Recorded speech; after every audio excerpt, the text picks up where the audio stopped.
हाँ, तो हम बात कर रहे थे अबाउट दी डेफिनेशन। तो पहली चीज जो आपको ध्यान में रखनी होती है वो ये है कि देखिए डेफिनेशन भी दो तरह के डेफिनेशन, एक होती है जनरलाइज्ड डेफिनेशन उस कॉन्सेप्ट को लेकर, और दूसरा जो ऑथर स्पेसिफिक डेफिनेशन होती है वो, ठीक है, किसी एक ऑथर का।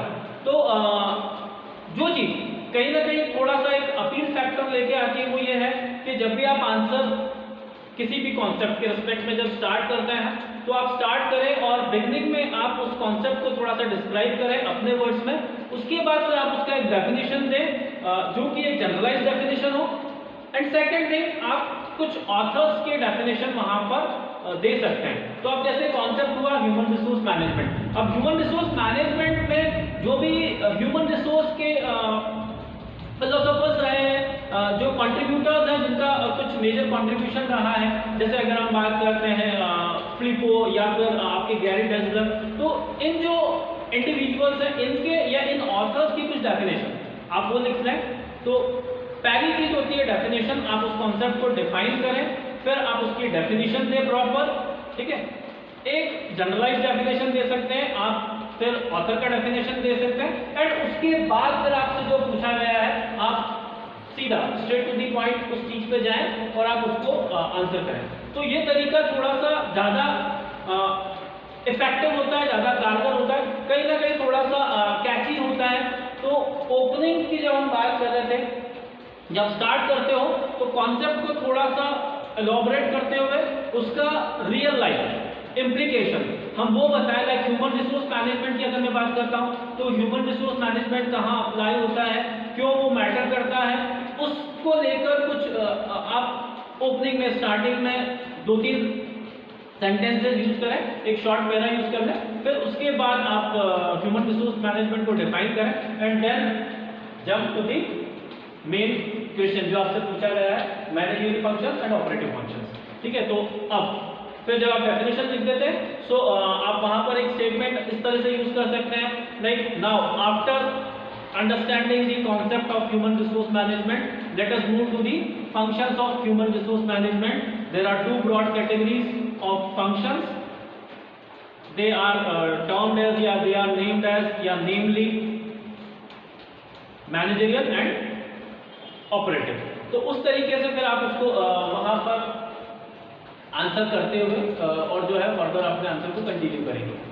फिर जब आप क्लोज करते हैं तो अगेन जो ऑपरेटिव फंक्शंस और जो मैनेजरियल फंक्शंस हमने डिस्कस किए हैं ऊपर, जिनका कि आप वहां पर पॉइंट वाइज जब आप उसको मेंशन करते हुए फिर एक एक पैराग्राफ में उसको डिस्क्राइब करते हुए जब सम अप करते हो, फिर फाइनली आप लास्ट में उसको आंसर को कंक्लूड कर सकते हैं, सम अप कर सकते हैं और आप बता सकते हैं कि ये जो फंक्शंस हैं किस तरह से प्रैक्टिस करके, ठीक है, और क्या बेनिफिट ऑर्गेनाइजेशन को हो सकता है। तो उस तरह का एक लाइक जो भी कॉन्सेप्ट पूछा गया उसका रियल लाइफ में कहाँ क्या इम्प्लीकेशन है, आप उस चीज को वापस से बताते हुए अपने आंसर्स को वाइंड अप कर दें। तो ये एक तरीका हो सकता है जब ओपनिंग और क्लोजिंग की बात आती है। कंटेंट या फ्लो की अगर हम बात करते हैं तो आपको अपने आंसर को, ठीक है, एक जिसको बोलते हैं प्रॉपर एक फ्लो आपका मेंटेन रहना चाहिए। जो भी आपके पॉइंट्स आप यूज करते हैं वो एक क्रोनोलॉजिकल ऑर्डर में आने चाहिए, ठीक है, एक कंटिन्यूटी आपके आंसर में दिखनी चाहिए। ऐसा नहीं कि हमने एक चीज यहाँ पे बता दी फिर हम कुछ दूसरा डिस्कस करने लग गए, फिर तीसरा हमने कुछ पॉइंट कवर कर दिया। No, it is not like that. जो भी है पूरा कंटिन्यूटी मेंटेन होना चाहिए, फ्लो प्रॉपर आना चाहिए। कंटेंट की अगर हम बात करते हैं, आपका कंटेंट थोड़ा सा कोशिश करें कि रिच कंटेंट हो। जब कंटेंट की बात आती है तो सेंटेंसेस आपके इजी सेंटेंसेस हो, ठीक है, ग्रामेटिकल उसमें मिस्टेक्स नहीं हो। कोशिश करें कि हम सही सेंटेंसेस बना के और वहां पर लिख पाए। तो कंटेंट के रिस्पेक्ट में वही है कि एक तो you have to be precise, to the point बात करें, ठीक है, बहुत ज्यादा इधर उधर का जिसको बोलते हैं गार्बेज, एक तरीके से जो वर्ड यूज करना चाहूंगा मैं कि हमें वहां पे कचरा किसी तरह का यूज नहीं करना है। हमें अच्छी लैंग्वेज यूज करनी है, हमें जिसको बोलते हैं फॉर्मल वर्ड्स यूज करने हैं, स्लैंग लैंग्वेज हम यूज नहीं कर रहे उसमें, किसी तरह के जो डे टू डे जो हमारे आम बोलचाल की भाषा है वहाँ पे कुछ एक वर्ड्स होते हैं, तो उन वर्ड्स को हम यूजुअली वहाँ यूज नहीं करें, अवॉइड करें। तो उस तरीके से आप कंटेंट का थोड़ा सा ध्यान रखें। फिर एक जो क्वेश्चन परेशान करता है बच्चों को वो है कि हमें लेंथ कितनी रखनी है, ठीक है। तो इवन दो आपको सप्लीमेंट्री कॉपीज प्रोवाइड की जाती है, बट फिर भी you have to stick to the word limit. कई बार तो आपको क्वेश्चन में वर्ड लिमिट दिया हुआ होता है दैट आपको उसको आंसर करना है in and about let's say 500 words, ठीक है। तो जहां पर वर्ड लिमिट दिया हुआ है you have to adhere by the word limit. आपको उस वर्ड लिमिट को फॉलो करना है, आपको उसको एक्सीड नहीं करना है, उसको क्रॉस नहीं करना है, ठीक है। तो उस वर्ड लिमिट के अंदर ही आपको अपने आंसर को रखना है। If the word limit is not being provided तो आप क्या करेंगे, तो आंसर कितना होना चाहिए, तो वहां से आप हिंट ले सकते हैं अपने लाइक कितने मार्क्स का वो क्वेश्चन है, तो मार्क्स ऑफ द क्वेश्चन उससे आप कहीं ना कहीं डिवाइड कर सकते हैं कि कितना लेंथ मुझे रखना है। वैसे तो नॉर्मली आपके जो क्वेश्चन पेपर्स में जब आप क्वेश्चन देखोगे तो वो जो डिस्ट्रीब्यूशन ऑफ मार्क्स है वो इवन होता है, बराबर नंबर के आपसे क्वेश्चन किए जाते हैं। लेकिन फिर भी अगर कोई क्वेश्चन ऐसा है जो कि पार्ट में देखे रखा है, मान लो इसी का एक एग्जाम्पल है, ये क्वेश्चन नंबर 1 का पार्ट ए है, ये पार्ट बी है। अब दो पार्ट में देखे रखा हुआ और उसने यहाँ पर टोटल जो क्वेश्चन है उसको बोल दिया लेट्स से 10 + 4, एक 10 मार्क्स का है, एक 4 मार्क्स का।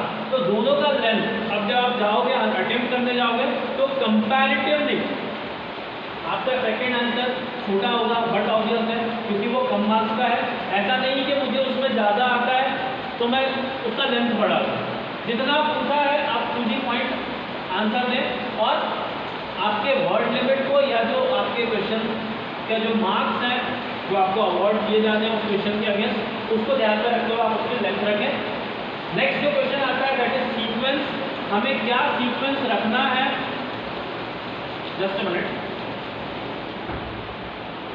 जब मैं सीक्वेंस की बात करता हूँ तो इट इज नॉट मैंडेटरी कि जिस सीक्वेंस में आपसे क्वेश्चन किए गए उसी सीक्वेंस में आप अटेम्प्ट भी करें, ठीक है। आप क्वेश्चन नंबर 4 आपको ज़्यादा अच्छा आता है, ठीक है, क्योंकि आप अटेम्प्ट वैसे ही करें जिस क्वेश्चन को लेकर आप बहुत कॉन्फिडेंट हो, ठीक है। तो जो आपको बहुत अच्छे से आता है उस क्वेश्चन को आप पहले अटेम्प्ट कर सकते हैं एंड रेस्ट या रिमेनिंग क्वेश्चन को आप उसके बाद अटेम्प्ट कर सकते हैं, क्योंकि ऐसा कहा जाता है first impression is the last impression. तो अगर आप पहला क्वेश्चन अपना अच्छा अटेम्प्ट कर देते हैं, आप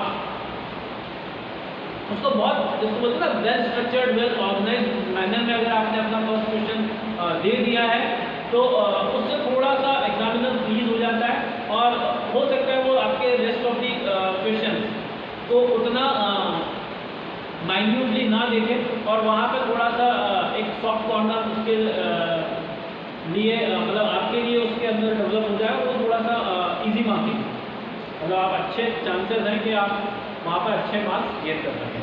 तो वही है कि सीक्वेंस कोई हार्ड एंड फास्ट नहीं है कि जैसे पूछा गया जो नंबर पूछा गया है उसी नंबर में उसी ऑर्डर में आप उसको आंसर करें। हाँ, बस एक चीज़ आप ध्यान रखें, जो पॉइंट आपको दिमाग में बैठाना है वो यह है कि अगर मैं क्वेश्चन नंबर 4 का आंसर पहले लिख रहा हूँ तो मैं क्वेश्चन नंबर 4 ही डाल दूँ, ठीक है, आंसर नंबर 4।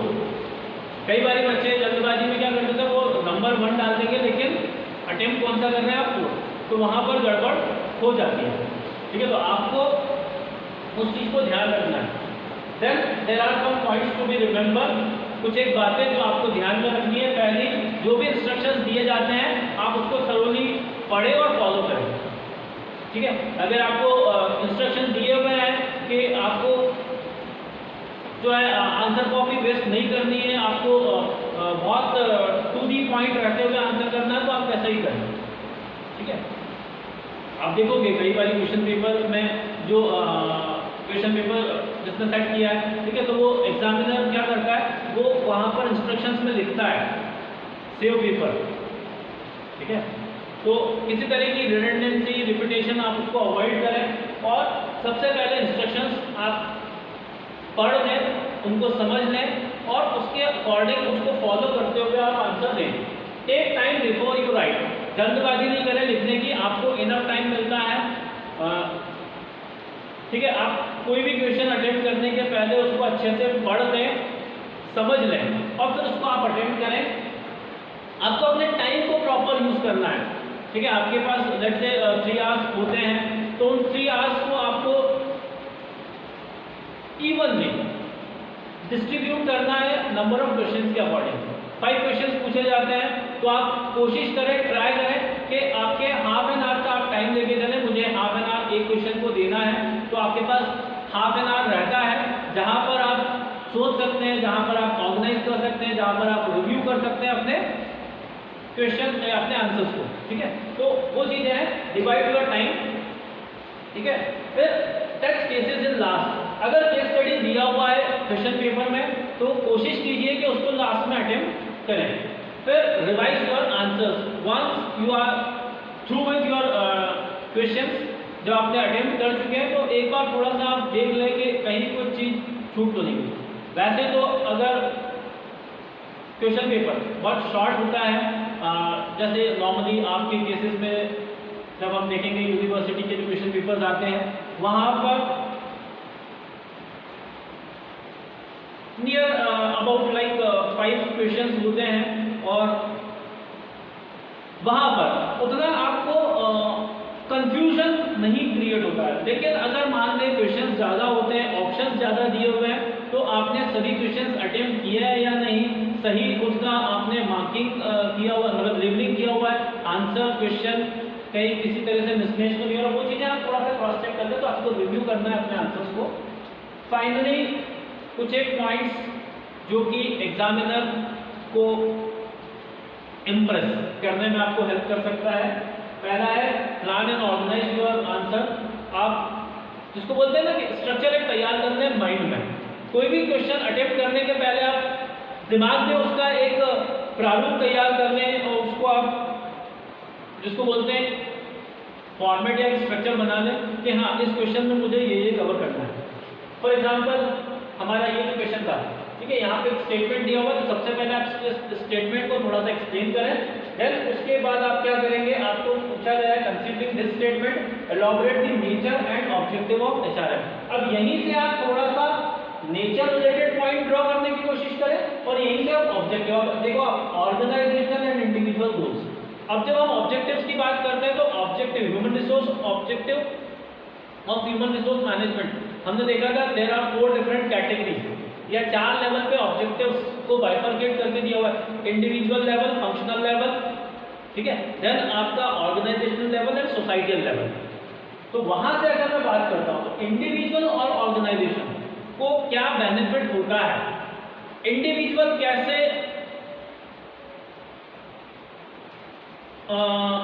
कह सकते हैं कि जो आपकी एचआरएम प्रैक्टिसेस होती है उससे क्या बेनिफिट, ऐसी कौन कौन सी एक्टिविटीज है जो कि इंडिविजुअल ओरिएंटेड है और वो कैसे बेनिफिट होता है। तो हम ऑब्जेक्टिव्स में उसको मेंशन कर सकते हैं जो हमारे इंडिविजुअल ऑब्जेक्टिव है। जैसे अगर मैं इंडिविजुअल ग्रोथ की बात करता हूँ, ठीक है, एम्प्लॉइज के वेलफेयर की बात करता हूँ, उनके ट्रेनिंग डेवलपमेंट की बात करता हूँ, ठीक है, तो वो इंडिविजुअल गोल्स को मीट आउट करते हैं। वैसे ही अगर मैं ऑर्गेनाइजेशन लेवल पे बात करूँ, रिक्रूटमेंट सिलेक्शन या जब ह्यूमन रिसोर्स प्लानिंग की मैं बात करता हूँ, ठीक है, जब मैं डिसिप्लिन की बात करता हूँ, तो these are the HRM functions, ठीक है, एचआरएम एक्टिविटीज जो कि क्या करती है, ऑर्गेनाइजेशन को बेनिफिट करती है। तो गोल ऑफ एचआरएम में जब मैं ऑर्गेनाइजेशनल लेवल पे बात करूंगा तो क्या गोल होंगे, एक स्मूथ वर्कफोर्स सप्लाई करना, ठीक है, ओवरऑल एक अच्छा क्लाइमेट तैयार करके बना के रखना। तो उस तरह के ऑब्जेक्टिव्स आपके यहाँ पर आते हैं, ठीक है। तो ऑब्जेक्टिव्स क्या है, तो हमें पता है कि ऑब्जेक्टिव्स में हमने ये चीजें पढ़ी है, लेकिन क्योंकि आपको इस स्टेटमेंट के रिस्पेक्ट में आंसर करना है तो आप थोड़ा सा उसको अलग तरीके से मोल्ड भी कर सकते हैं। लेकिन अगर वैसा आप नहीं कर पाते हैं तो सीधा सीधा भी आप स्ट्रेट फॉरवर्ड दे सकते हैं कि दीज आर दी ऑब्जेक्टिव्स, ठीक है। तो वो चीजें हैं, तो आप प्लान एंड ऑर्गेनाइज करें अपने आंसर को, हाईलाइट इंपॉर्टेंट पॉइंट्स। ऐसा नहीं कि हमने एक बार अपनी गाड़ी स्टार्ट कर दी तो फिर हमारी गाड़ी एकदम एंड में जाके रुक गई। बीच में आपको प्रॉपर ब्रेक्स लगाने हैं, ठीक है, अगर कहीं कोई किसी तरह का ट्रैफिक सिग्नल आता है तो आपको अपनी गाड़ी उस ट्रैफिक सिग्नल पे रोकनी भी है, तो वो चीज़ जो हम ट्रैफिक के रिस्पेक्ट में अप्लाई करते हैं वो यहाँ पर भी आपको अप्लाई करना है। एक फ्लो में आपको लिखते नहीं चले जाना है, आपको ब्रेक करना है, आपको पैराग्राफ में आपको पॉइंट्स का आंसर देना है और उन पॉइंट्स को आप फिर हाईलाइट भी करें। ठीक है, आप लाइक हाइलाइटर्स यूज कर सकते हैं, परमिसिबल होता है, आप हाइलाइटर्स यूज कर सकते हैं, आप कलर पेन यूज कर सकते हैं। ठीक है, आप स्केच पेन यूज कर सकते हैं, अंडरलाइन आप कर सकते हैं या हाइलाइटर से आप उसको हाईलाइट कर सकते हैं। ठीक है, आप डिफरेंट इंक यूज कर सकते हैं, बट हाँ आप अवॉइड करें रेड एंड ग्रीन। आप ब्लैक और ब्लू के कॉम्बिनेशन में यूज करते हुए हाईलाइट कर सकते हैं। फिर avoid long sentences, paragraph already मैंने कवर कर लिया। यूज ग्राफिकल या पिक्टोरियल रिप्रेजेंटेशन। लाइक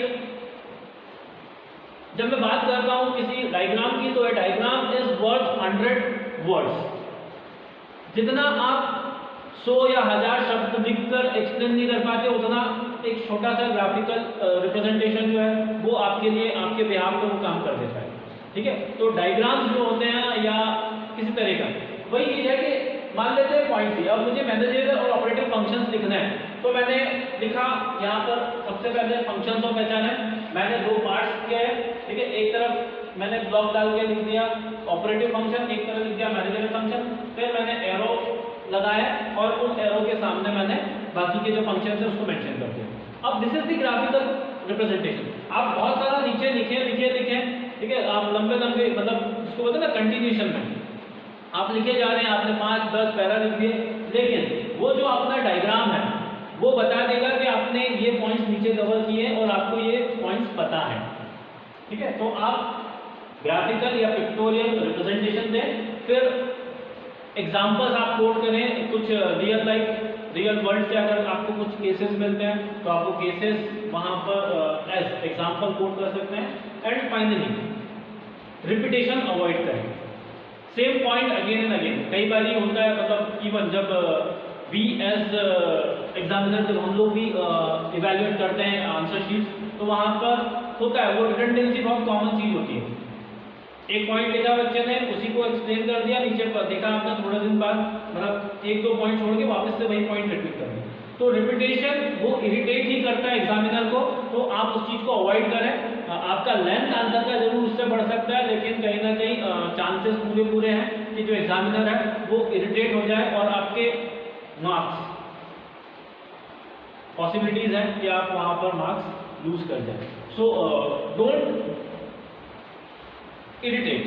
ठीक है, आपका पर्पस जो है वो एग्जामिनर को इम्प्रेस करने का, उसको इरिटेट करने का नहीं, तो इस तरह की चीजें आप बिल्कुल अवॉइड करें। मर्सी या सिंपैथी के पॉइंट ऑफ व्यू से भी कई लोग कुछ रिमार्क डाल देते हैं, तो पूरे भी रिमार्क डालने की जरूरत नहीं है। किस तरह के रिलीजियस सिंबल वगैरह आपको यूज करने की जरूरत नहीं है, तो वो जनरल इंस्ट्रक्शंस आपको एग्जाम रिलेटेड एग्जामिनेशन हॉल में भी मिल जाती है। स्टिल मैंने अपनी तरफ से वो पॉइंट बता दिया, तो वो भी आप चीजें अवॉइड करें, क्योंकि उसका भी आप चाहते हैं कि एक पॉजिटिव लाइक किस तरह का इम्पैक्ट जाए, लेकिन वो चीज सेम एज ए बूमरैंग वो आपके ऊपर भी वापस से आ सकता है। कई बार होता है कि हमने मान लेते हैं कुछ रिलीजियस उस पर रिमार्क डाल दिया और किसी दूसरे पर्सन के पास चली गया, जो कि एक जिसको बोलते हैं कि पूरी तरह से सेक्युलर पर्सन है। ठीक है, तो उस तरह की चीज़ों को भी आप अवॉइड करें। तो ये हमारा एक लेक्चर था जहाँ पर हमने बात किया about how to attempt questions in examination. अब how to deal with cases वो हम नेक्स्ट लेक्चर के अंदर बात करेंगे, और फिर हम हमारे सब्जेक्ट के अकॉर्डिंग 1 बाय 1 जो भी एक क्वेश्चन बैंक आपको प्रोवाइड किया गया है, उस क्वेश्चन बैंक के अकॉर्डिंग आंसर्स कैसे आपको लिखना है, उसका एक स्ट्रक्चर भी मैं अपने तरीके से आपको अपने लेवल पे सजेस्ट मतलब एज सजेशन में आपको प्रोवाइड करूंगा।